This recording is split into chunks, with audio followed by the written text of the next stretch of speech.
서울 합정동에 가면 양아진 애국은 특별 묘역이 있습니다. 그곳에 처음으로 이 묘역에 묻히게 된 분이 있는데, 그분은 미국 선교사 존 헤론이라고 하는 분입니다. 이분은 1885년도에 미국 테네시 의대를 졸업하고 뉴욕대 의대에 전문의를 마쳤습니다.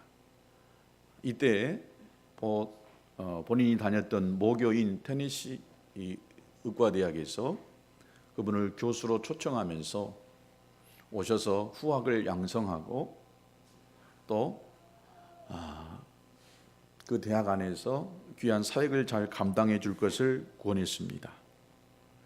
그런데 이 존 헤론이라고 하는 이 선교사님은 이 마음속에 오직 자기 자신의 명예와 자기 자신의 뜻을 쫓아가는 것이 아니라 하나님의 이 관심은 어디 있을까?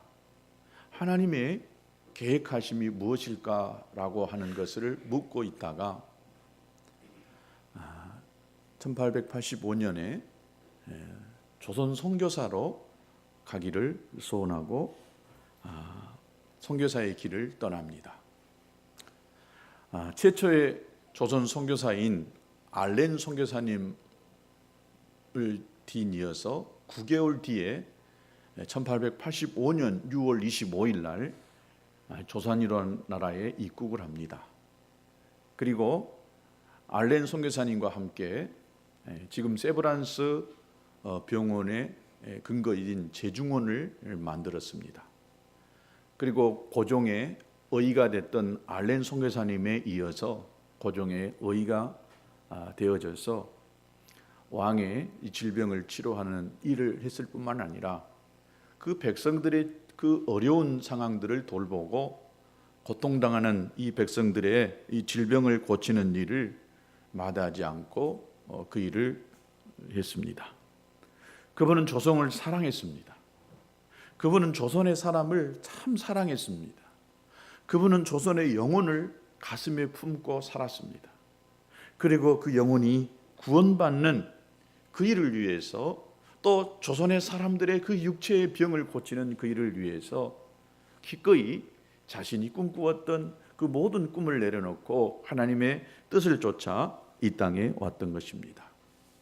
그리고 그 당시에 이 한국 한반도 땅에 이 질병들이 많았는데 이질이나 장티푸스, 콜레라 같은 것들이 많았습니다. 게다가 여러 가지 성병들도 그 당시에 많이 있었습니다. 1890년 그분이 한국에 입국한 지 5년 뒤에 이 한반도 땅에 큰 이질이 생기기 시작됐습니다. 그래서 많은 선교사님들이 이질을 피해서 남한산성 안으로 피신했습니다. 그런데 이 존 헤론이라고 하는 선교사님은 남한산성에 들어가지 아니하고 계속해서 환자들을 돌보다가 그만 본인이 이질에 걸려서 1890년 7월 26일 날 32살의 젊은 나이에 그만 순교하고 말았습니다. 그리고 그분은 세상을 떠났지만 그분의 육신은 강바람 부는 이 양아진 묘역에 묻히고 말았습니다. 미국에서의 이 편안한 삶을 포기하고 하나님 나라를 확장하기 위해서 하나님의 심정을 가지고 그야말로 정말 낙후되고 또 미개한 이 조선이라고 하는 나라를 가슴에 품고 그분이 이 땅을 밟았습니다. 바로 이 존 헤론의 선교사님의 삶이 믿음으로 사는 삶의 모습이었다라고 이렇게 생각합니다. 오늘 우리는 믿음의 영웅 9번째 주인공 모세를 같이 이렇게 살펴보면서 모세가 가지고 있었던 믿음은 어떤 믿음이었기에 오늘 히브리서 11장에 나와 있는 믿음의 영장에 들어갈 수 있었는가를 살펴보면서 오늘 우리 자신들의 믿음을 돌아보는 귀한 시간들이 될 수 있게 되기를 바랍니다. 우리가 잘 알듯이 모세는 소위 기적 같은 인생을 살았습니다. 태어날 때부터 그는 그 나이 또래들이 남자들로 태어났으면은 다 죽어야만 하는 그런 아주 안타까운 이 상황 속에 그가 태어났습니다. 그럼에도 우리가 지난주에 살펴본 것처럼 그 부모들의 철저하게 준비하고 계획된 그야말로 무대뽀적인 믿음이 아니라 철저하게 준비되어지는 그런 믿음 속에서 하나님 앞에 의탁하는 그런 이 부모의 믿음을 통해서 그는 살아났고 결국 이 바로의 공주의 아들이 되어졌고 또 당시 세계 최강 제국이라고 말할 수 있는 이집트의 왕궁에서 왕자로서의 이 시간을 보내야 했던 것입니다. 그 부모는 그 어머니가 바로 유모가 되어져서 친어머니가 유모가 되어졌습니다. 그 이름이 요게벳이었습니다. 그는 레위 사람이라고 성경이 기록하고 있습니다. 그러니 그가 하나님의 말씀을 잘 알았고 그의 친아들인데 유모가 되어진 그 어머니는 가슴에 품고 이 아이에게 젖을 먹이면서 또 이 아이가 커가면서 하나님이 너를 이 땅에 태어나게 하시는 그 분명한 목적이 있다. 그리고 너는 히브리 민족이고 이 히브리 민족이 어떤 민족인가? 하나님이 어떻게 이 히브리 민족 가운데에 역사하고 계시는가를 그 어머니로부터 배우고 자랐습니다. 그러다 보니까 이 모세는 자기가 왕궁에 와서 왕자 생활하는 이것이 하나님의 특별한 섭리라고 하는 것을 깨달았을 것입니다. 하나님이 나를 통하여서 이스라엘 백성들을 애굽에서 건져내기 위하여 나를 우리 어머니가 이곳에 보냈는데 이 일은 하나님이 역사하셨구나 라고 하는 이런 생각을 가지면서 살았을 줄로 압니다.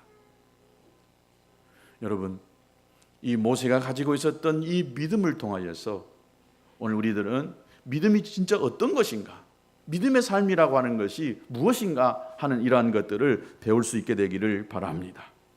첫 번째, 이 모세가 가졌던 믿음은 버려야 할 것을 버리는 것이었습니다. 뭐였다고요? 버려야 할 것을 버리는 것, 이것이 믿음의 삶이라고 하는 것입니다. 오늘 이 본문에 보면 모세가 세 가지를 버리고 포기했습니다. 첫 번째, 뭐를 버렸느냐? 바로 공주의 아들, 왕자의 지위를 버렸습니다. 두 번째는 제약으로 인하여서 생겨난 그 낙을 기꺼이 버렸습니다. 세 번째는 애굽의 모든 보화를 모세는 버리게 됐던 것입니다.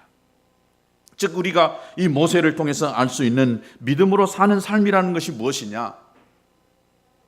하나님과 나와의 관계 속에서 믿음으로 살기에 방해되는 그 모든 것은 그것이 어떤 것이든지 간에 과감하게 버리는 것, 이것이 믿음의 삶이라는 것입니다. 너무 어렵습니까? 너무 고지가 높습니까? 모세만 할 수 있는, 성경의 이 믿음의 영웅들만 할 수 있는 것이라고 생각하십니까? 아닙니다. 그들만 할 수 있는 것이 아니라 오늘 저와 여러분 모두가 다 이 모세가 했던 이것을 능히 하고도 남는 그런 사람이 될 줄로 믿습니다. 우리로서는 할 수 없으나 그러나 내 안에 와 계시는 성령님을 통하여서 내 안에 부어주신 그 하나님의 은혜를 힘입어서 우리도 충분히 모세와 같이 우리가 기꺼이 하나님과 나와 관계 속에서 가로막고 있는 것이 있다라고 한다면 과감하게 버리고 포기하고 또 따르게 되는 이런 역사가 있게 될 줄로 믿습니다.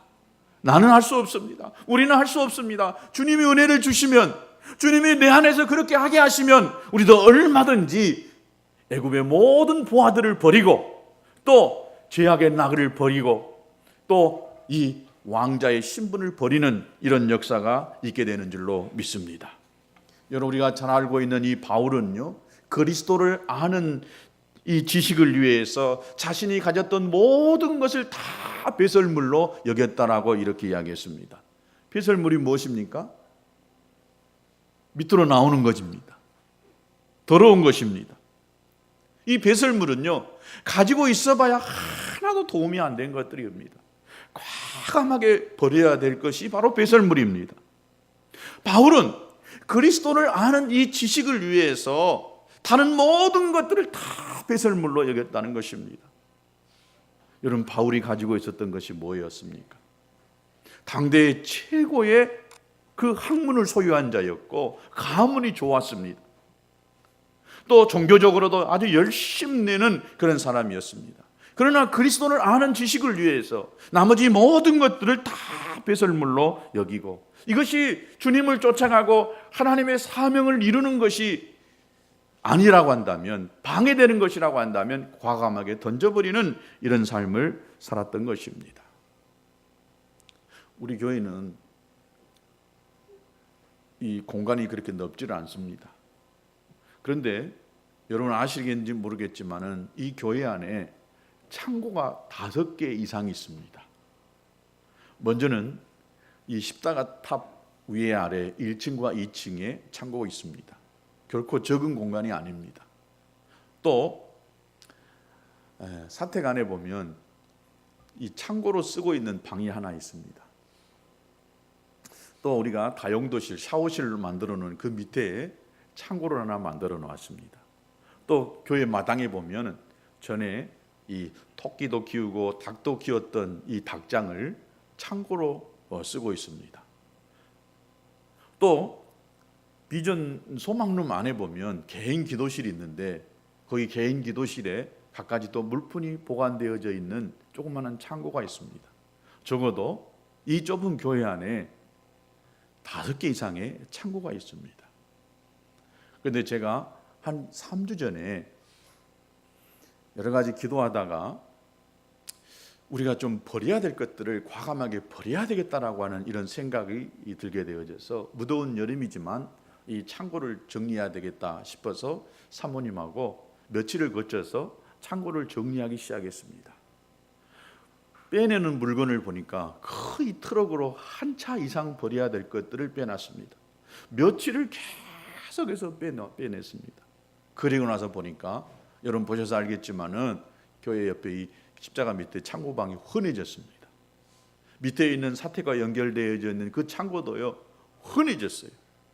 그리고 목양실 뒤에 있는 그 방도 아주 말끔하게 깨끗해지고 굉장히 큰 공간이 되어졌고, 또 사택에 있는 창고의 방도 아주 다시 원상태로 회복시켜 놓았습니다. 이제 마지막 하나 남은 것이 있는데 여러분은 아실지 모르겠지만 교회 지하실이 있어요. 근데 이 지하실도 상당히 큰 공간입니다. 언제 기회 되면은 이것도 좀 치우려고 그럽니다. 치워놓고 보니까 새로운 물건이 올 수 있는 공간들이 많이 생겼어요. 빼는 물건들을 보니까 거의 10년 이상 이제 나중에 써야지 하고 보관했던 물건들이 거의 대부분이었습니다. 그러나 10년 동안 한 번도 안 쓰고 보관만 해두었던 물건들이었습니다. 시간이 지나니까 쓸모가 없어졌고 앞으로도 쓰지 않을 것 같아서 과감하게 버렸습니다. 이제 새로운 것들로 채워질 줄로 믿습니다. 깨끗하게 치워놓으니까 공간도 좋아지고 또 새로운 것이 와도 충분히 채워질 만한 공간이 되어지겠다라고 하는 이런 생각을 갖게 되어졌습니다. 영적으로도 제 안에 있는 것들을 청소하면서 또 현상적으로 이런 모든 것들을 한 번씩 정리해 가면서 새로운 하나님의 역사를 기대해 봐야 되겠다라고 하는 이런 마음을 갖게 되어졌습니다. 모세가 버리고 포기했던 것들은 대단히 유용하게 보이고 유익해 보이는 것들이었습니다. 그런데 그의 이 유모인 친어머니인 요게벳은 어렸을 때부터 요셉을 가슴에 품고 요셉에게 너는 히브리 민족이다, 너는 이 히브리 민족을 살려낼 지도자로서 성장해야 된다, 너는 비록 애굽의 왕궁에서 왕자로서 살고 있지만은 너는 앞으로 반드시 이스라엘 백성을 건져내야 될 하나님의 사명 있는 자다라고 하는 이것을 듣고 배우며 자랐을 줄로 생각합니다. 왜냐? 이걸 어떻게 알 수 있느냐? 여러분 사도행전에 스데반이 설교했던 이 설교의 내용을 보면 이 모세가 어려서부터 이 마음을 품고 드디어 이제 40세가 되어져서 이 일을 실천에 옮기려고 했던 것을 알 수가 있습니다. 사도행전 7장 23절에서부터 25절을 말씀을 보게 되어지면은 이렇게 기록되어져 있습니다. 나이 40이 되매 그 형제 이스라엘 자손을 돌아볼 생각이 나더니 한 사람의 원통한 일 당함을 보고 보호하여 압제받은 자를 위하여 원수를 갚아 애굽 사람을 쳐 죽이니라. 저는 그 형제들이 하나님께서 자기의 손을 빌어 구원하여 주시는 것을 깨달으리라고 생각하였으나 저희가 깨닫지 못하였더라. 이 말씀에 따르면 모세가 민족의 해방을 위해서 분연히 일어선 것이 바로 나이가 40이 되던 때였다라고 하는 것입니다. 그러면 그 이전까지는 모세가 아무런 생각도 없이 그렇게 철부지로 살았다는 뜻이 아니에요. 그의 마음속에 어머니가 계속해서 가르침을 받았던 이 가르침을 가슴에 품고 이제 살다가 40세가 되어나서 보니까 그 형제가 당하는 그 괴로움을 보고는 참지 못해서 그냥 일어날 수밖에 없었다라고 이렇게 이야기합니다. 그러니까 그냥 어쩌다가 갑자기 자기 민족을 돌아볼 생각이 났다는 것이 아니라 어려서부터 늘 민족의 이 정체성을 가지고 살았는데 40세가 되면서 민족을 도와서 그들을 구원하기 위한 행동을 시작했다라고 하는 뜻입니다. 모세는 자신이 가지고 있는 힘, 자신이 가지고 있는 지식, 이것이 이스라엘 백성들을 구원낼 것이라고 생각을 했습니다. 그러나 하나님께서는 그렇게 하셨습니까? 자기가 가지고 있는 힘과 또 지혜와 또 지식, 이 모든 것들을 사용하려고 하시는 이 하나님은요, 그것을 다 내려놓게 하신 다음에 40년 뒤에 모세를 이스라엘 백성의 지도자로 세워내시는 것을 봅니다. 그러기에 볼 때에 이 모세는 이 마음속에 어려서부터 엄마에게 배운 그 교육을 가슴에 품고 살았다는 것을 알 수가 있습니다. 계속해서 이 사도행전 7장 26절부터 29절에 보면 이튿날, 그 다음날 이스라엘 사람이 싸울 때에 모세가 와서 화목시키려 하여 가로되 너희는 형제다. 이스라엘 사람들이 서로 싸우니까 야, 너희들 형제지 않느냐? 어찌 서로 싸우느냐? 그 동무들이 해하는 사람이 모세를 밀어뜨려 이르되 누가 너를 관리와 재판장으로 우리 위에 세웠느냐? 네가 이제는 애굽 사람을 죽이가 같이 또 나를 죽이려고 하느냐? 지금 이스라엘 동족들이 서로 싸우는 것을 보면서 모세가 안타까워서 그들을 말기니까 이 사람이 모세가 애굽 사람을 쳐 죽인 것을 보고 나서는 야, 애굽 사람을 쳐 죽인 것처럼 우리도 쳐 죽이려고 하느냐? 이런 말을 하니까 모세가 이 말을 듣고 나서는 겁이 났는가 봐요. 그리고 이 말 때문에 도망하여서 미디안 땅에서 나그네가 되어져서 거기서 아들 둘을 낳으니라. 자기 힘으로 이스라엘 백성들을 뭔가 건져보려고 했는데 안 되니까요, 겁이 나서 이제 어쩔 수 없이 사람을 죽이고 나서 이제 그가 어려움을 당할 수밖에 없게 될 때에 미디안으로 가서 거기서 살 수밖에 없었던 것입니다. 40년 동안 거기서 예삼촌의 양을 치는 목동의 역할을 하다 보니까 나중에 하나님이 찾아오셔서 너가 가서 이스라엘 백성들, 내 백성을 건져내라고 할 때는 정작 나는 못합니다. 나는 말도 못합니다. 아무것도 할 수 없습니다. 라고 그렇게 이야기할 수밖에 없었습니다. 40년 전에는 뭔가 나도 할 수 있었던 것 같은데 내가 가지고 있는 지식이나 지혜, 이 모든 것들을 가지고 할 수 있을 것 같았는데 40년 동안 양을 치다 보니까 자기 자신의 아무것도 할 수 없다라고 생각하고 하나님이 계속 말씀하시고 도전하심에도 불구하고 나는 못한다라고 이렇게 뒤로 물러섰던 사람이 모세였던 것입니다. 모세의 계획은 실패했습니다. 출애굽기 기록이나 이 사도행전의 기록을 보면 그가 왕자의 지위를 버린 것이 아니다라고 이야기합니다.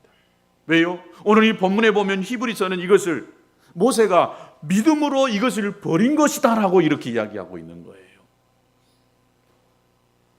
모세가 어쩔 수 없이 왕자의 지위를 잃어버린 것이 아니라 믿음으로 그것을 포기한 것이라고 오늘 이 히브리서 기자가 기록하고 있는 것입니다. 여러분, 이것이 하나님의 은혜인 줄로 믿습니다. 하나님의 은혜가 임하니까 정말 좋은 것도 놓을 수 없는 것도 놓게 됐다는 거예요. 하나님의 은혜가 임하니까 오늘 저와 여러분의 심령 안에도 이 하나님의 은혜가 임하면은 결단하게 되는 줄로 믿습니다. 여러분의 심령 안에 이 하나님의 은혜가 들어가서 결단하고 또 주님을 위해서 헌신하는 그런 저와 여러분 될 수 있게 되기를 진심으로 축복합니다. 하나님은 내 실패를 하나님의 선한 도구로 바꾸시고 그것을 내 믿음이었다라고 이렇게 선언합니다. 하나님이 하십니다. 할렐루야. 하나님께서 모세로 하여금 자신의 지위와 신분을 버리게 하신 후에 다시 모세를 들어서 하나님의 위대한 일을 이루어내게 하시는 것을 볼 수가 있습니다. 다시 말하면 하나님은 모세가 버릴 것을 버리게 하신 후에 그리고 나서 모세를 사용하였다는 것입니다. 모세가 40년 전에 일을 했다라고 한다면 다 자기가 했다라고 생각할 겁니다. 그러나 40년 뒤에 아무것도 아닌 목동이 되어져서 하나님이 지어주는 그 손의 지팡이를 가지고 이스라엘 백성들을 인도에 내게다 보니까 그가 하나님의 은혜였다라고, 나는 한 것이 없고 주님이 하셨다라고 고백할 수밖에 없었던 것입니다. 하나님은 우리가 하나님 앞에 나가는데 방해가 되는 것이 있다라고 한다면 그것을 버리도록 하십니다.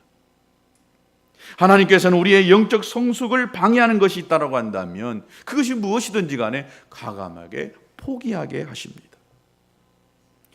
그리고 그것들을 버리고 포기함으로써 비로소 하나님의 손에 완전히 사로잡혀서 하나님의 사람으로 쓰임받을 수 있도록 하시는 분이라는 것입니다. 지금 우리가 하나님께 나아가는 것들을 방해하는 것이 무엇입니까? 그것이 믿음의 성숙을 방해한다면, 하나님께 사로잡힌 것을 방해한다고 한다면, 하나님 앞에 더 가까이 나아가는데 방해거리가 된다고 한다면, 내가 믿음으로 사는데 그것이 방해되는 것이라고 한다면 과감하게 버릴 수 있게 되기를 축복합니다. 그것이 어떤 사람에게 있어서는 자기 꿈이고 야망일 수 있습니다. 또 어떤 사람에게는 그것이 인간적인 이 관계에 대한 집착일 수가 있습니다. 하나님과의 관계가 방해되는 인간관계라고 한다면 그것이 어떤 것이든지 과감하게 버릴 수 있게 되기를 축복합니다. 믿음이란 버려야 되는 것들을 버리는 것, 포기해야 될 것을 포기하는 것, 이것이 믿음인 줄로 믿습니다. 두 번째, 이 모세의 믿음이라고 하는 것은 더 좋은 것을 선택하는 것입니다. 오늘 히브리서 기자를 통해서 하나님이 이렇게 말씀합니다. 도리어 하나님의 백성과 함께 고난받기를 잠시 죄악의 낙을 누리는 것보다 더 좋아하고, 모세는 잠시 죄악의 낙, 죄질 때에 그 순간에 낙이 있거든요. 기쁨이 있거든요. 이 낙을 누리는 것보다 하나님의 백성과 함께 고난받는 것, 이것을 선택했다는 것입니다. 하나님의 백성과 함께 고난받는 것, 곧 그것이 그리스도를 위해서 받은 능력과 같았다라고 이렇게 성경이 이야기합니다. 그리고 나서 애굽의 모든 보화는 무엇과 같았느냐?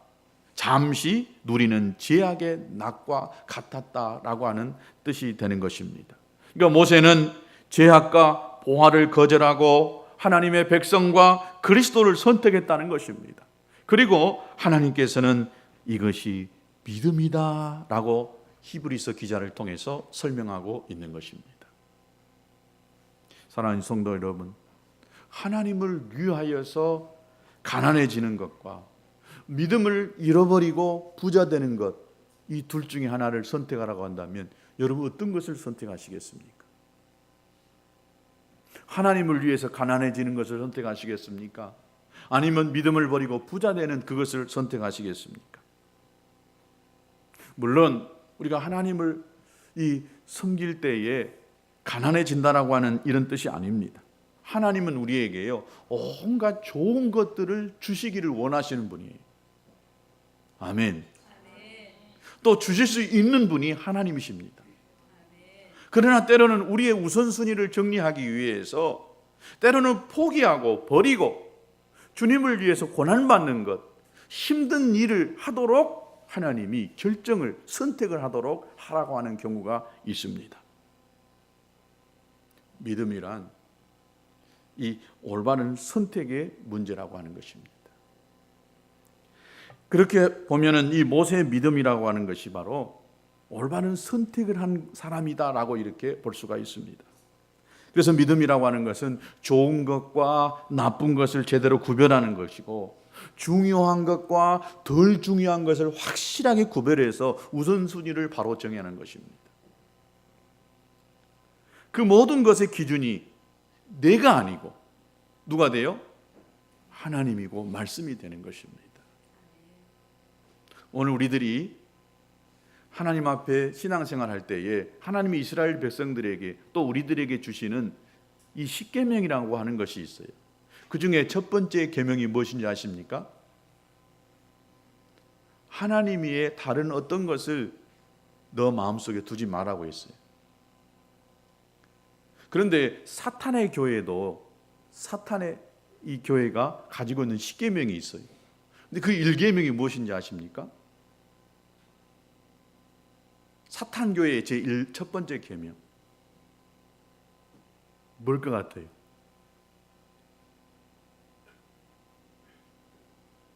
네가 신이다. 이것이 1계명이에요. 네가 신이다. 사단을 섬기라고 하는 것이 아니라 바로 네가 신이라고 하는 거예요. 여러분, 사단은 우리 안에 바로 내가 가지고 있는 내가 가장 최고의 것으로 우리 스스로 인정하고 그 나기 자신을 위해서 살기를 원하는 것, 이것이 사단의 전략인 줄로 믿습니다. 이 모세는 자신의 신분과 재산보다도 하나님 편에 서기로 작정했던 사람입니다. 세상의 보화보다도 하나님의 관계가, 하나님의 뜻이, 하나님의 사명이 더 중요하다고 생각했기 때문에 나머지 모든 것들을 다 포기하고 버리는 이런 선택을 한 사람이 모세였던 것입니다. 세 번째, 모세의 믿음이라고 하는 것은 하나님의 상급을 바라보는 것이었습니다. 이 모세의 믿음을 설명하면서 뭐라고 이야기하냐면 성경은 그가 애굽의 모든 보화보다도 그리스도를 위하여서 받는 능력을 선택하고 잠시 동안 누리는 죄악의 이 낙보다도 하나님의 백성들과 함께 고난받는 것을 선택했다라고 이야기합니다. 그렇게 할 수 있었던 이유가 뭐였느냐? 모세가 그렇게 할 수 있었던 그 이유, 그것은 상 주시는 일을 바라봤다는 거예요. 하나님이 상을 주신다라고 하는 이것을 바라봤기 때문에 모세가 과감하게 현재에 누릴 수 있는, 가질 수 있는 좋은 것들, 낙을 과감하게 버렸다라고 하는 것입니다. 즉 모세가 가지고 있었던 믿음이라고 하는 것은 상을 기대하는 것이었다는 것입니다. 예수님의 가르침에 이 보물 이야기가 있습니다. 보물 이야기. 어떤 사람이 밭을 이렇게 갈았어요. 남의 밭을 갈다가 그 밭을 파보니까 거기에 어마어마한 보물이 그 밭 아래에 숨겨져 있는 거예요. 그것을 가져가면은 그 사람은 도둑놈이 되는 거예요. 그래서 그것을 그대로 덮고는 그때부터 나가서 뭘 하느냐? 그 밭을 사기 위해서 자기가 가지고 있는 모든 것들을 다 팔아대. 자기가 가지고 있는 밭 중에 아주 물이 잘 흐르는 물가에 있는 그 밭이 있었어요. 이 밭도 파는 거예요. 사람들이 그 사람한테 미쳤다고 합니다. 야, 그 밭, 그거 별거 아닌데 왜 그 밭을 팔려고 너 지금 그렇게 좋은 밭을 파냐라고 이야기합니다. 그런데 이 사람은요, 그것을 말할 수가 없었어요. 왜? 그 자기가 살려고 하는 그 밭 안에 엄청난 자기의 모든 재산에 어마어마한 수없이 많은 분량의 보물이 있었기 때문에 그 밭만 사기만 하면은 그 안에 보화를 다 가질 수 있기 때문에 다른 사람은 알아주지 않더라도 자기는 그것을 알고 그 밭을 사기 위해서 자기의 모든 재산을 다 팔았습니다. 믿음으로 산다는 것이 무엇입니까? 그것은 믿음으로 살았을 때에, 믿음으로 올바른 선택을 했을 때에 자신에게 주어지는 상급이 무엇인지 분명하게 알고 그것을 위해서 헌신하고 결단하는 거예요. 우리가 믿음으로 올바른 것을 선택하기 위해서 하나님과의 관계를 깨치는 이 모든 것들을 버림으로써 이 상급에 대한 이 확신, 이것을 붙들고 산다는 것입니다. 우리의 관심은 오직 하나님과 관계에 집중하는 거예요. 영적 성숙이라고 하는 이 목표에 우리가 집중하고 믿음의 이 고지를 점령하고 믿음의 정점에 서서 하나님의 역사를 기다리는, 하나님의 역사를 갈망하는, 바로 이것이 우리에게 필요한 줄로 믿습니다. 그렇게 하지 못하는 이유가 뭘까요? 믿음의 고지에 서고 싶고 믿음의 정점에 서고 싶은데 그렇게 하지 못하는 이유가 뭐냐? 하나님이 주실 상을 기대하지 못하기 때문에 그런 것입니다. 이 땅의 것이 너무 커 보여요. 너무 위대하게 보이는 거예요. 하나님이 주시는 상급은 눈에 보이지도 않은 것 같고 또 그렇게 지금 내가 가지고 있는 그것보다 더 못할 것처럼 여기기 때문에 그것을 위해서 희생하지 못하는 거예요. 버리지 못하는 것입니다. 이 이해가 맞을런가는 모르겠지만 여러분이 로또의 번호가 몇 개인지는 모르겠지만 그 번호를 여러분이 다 알았어요. 어젯밤 꿈에 하나님이 천사를 통해서 로또의 번호를 다 가르쳐 줬어요. 그러면 눈이 떠서 여러분 뭐 하겠어요? 로또를 복권을 살 겁니다. 돈이 없어요. 5천 원인가 만 원인가 모르겠지만 이 돈이 없어. 그러면 어떻게 하겠어요? 어떻게 해서든지 누구를 가지고 누구를 설득해서든지 하여튼 만 원을 얻어내려고 할 것입니다. 왜? 이 만 원 가지고 로또를 사기만 사면은 이 맞을 수 있으니까. 요거하고 마찬가지인 거예요. 하나님이 주실 상급이 로또 이 당첨보다 더 크고 놀랍습니다. 아멘. 믿을 수 있게 되기를 축복합니다. 어느 날 베드로가 우리는 모든 것을 다 포기하고 주님을 따랐는데 주님 우리에게 어떤 보상이 있습니까? 내가 주님이 오라 하니까 내가 직업도 버리고 다 버리고 주님을 쫓았어요. 주님 우리에게는 어떤 보상이 있어요? 그때 주님이 뭐라고 하실 거예요? 누가복음 18장 29절과 30절에 이렇게 기록되어져 있습니다. 이르시되 내가 진실로 너희에게 이르노니 하나님 나라를 위하여 집이나 아내나 형제나 부모나 자녀를 버린 자. 여러분 이렇게 이 버린 거 엄청나잖아요. 누가 하나님 나라를 위해서 아내도 버릴 수 있고 또 집도 버릴 수 있고 형제도 부모도 버릴 수가 있겠습니까? 이 버리는 자는 금세에 있어. 금세입니다. 이 땅에서 살 때에 어떻게 한다고요? 여러 배를 받는다고 했습니다. 우리가 받는 상은 장차 죽어서 내세에서만 받는 것이 아니라 이 땅에서 금세에서도 받는 축복이 있는 줄로 믿습니다. 여러 배를 받고 내세에서는 영생을 받지 못할 자가 없다라고 이렇게 예수님께서 베드로에게 말씀했습니다. 여러분 주님을 위해서 수고하고 헌신하고 희생하는 분, 이런 분들에게는 반드시 내세에서 하나님이 주실 영생의 축복이 있는 줄로 믿습니다. 하나님의 상급이 있습니다. 뿐만 아니라 이 땅에서도 하나님이 주실 엄청난 상이 있는 줄로 믿습니다. 저는 어제 교회에 이렇게 늦게 와서 우리 노집사님을 위해서 얼마나 많이 기도했는지 몰라요. 여기서 상이 다 날아간다고 우리 사모님 칭찬하지 말아야겠는데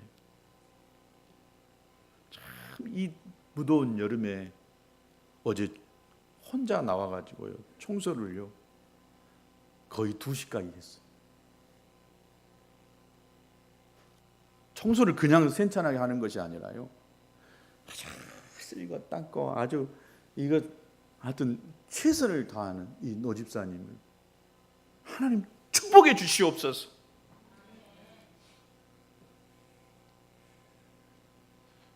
이런 마음에 간절함이 이렇게 생기더라고요. 주님의 상급을 천국에서만 받는 것이라고 여러분 생각하지 마시기 바랍니다. 주님의 상급은 이 세상에서도 받습니다. 내가 주님을 위해서 포기했던 것들은 반드시 하나님으로부터 다시 돌려받는다는 사실을 기억하실 수 있게 되기를 바랍니다. 믿음으로 심으면은요 반드시 거기에서 싹이 나고 또 자라서 열매로 거두게 된다는 것입니다. 그러니까 심으세요. 무찔러도 심고 몸으로도 심고 기도로도 심고, 하여튼 하나님 앞에 심으면 심은 것에 열매가 반드시 난다는 것입니다. 저와 여러분이 모세와 같은 믿음으로 살면서 하나님으로부터 이 땅에서도 복을 받고 내세에서도 큰 복을 받는 저와 여러분 될 수 있게 되기를 진심으로 축복합니다. 우리 다 같이 하나님 앞에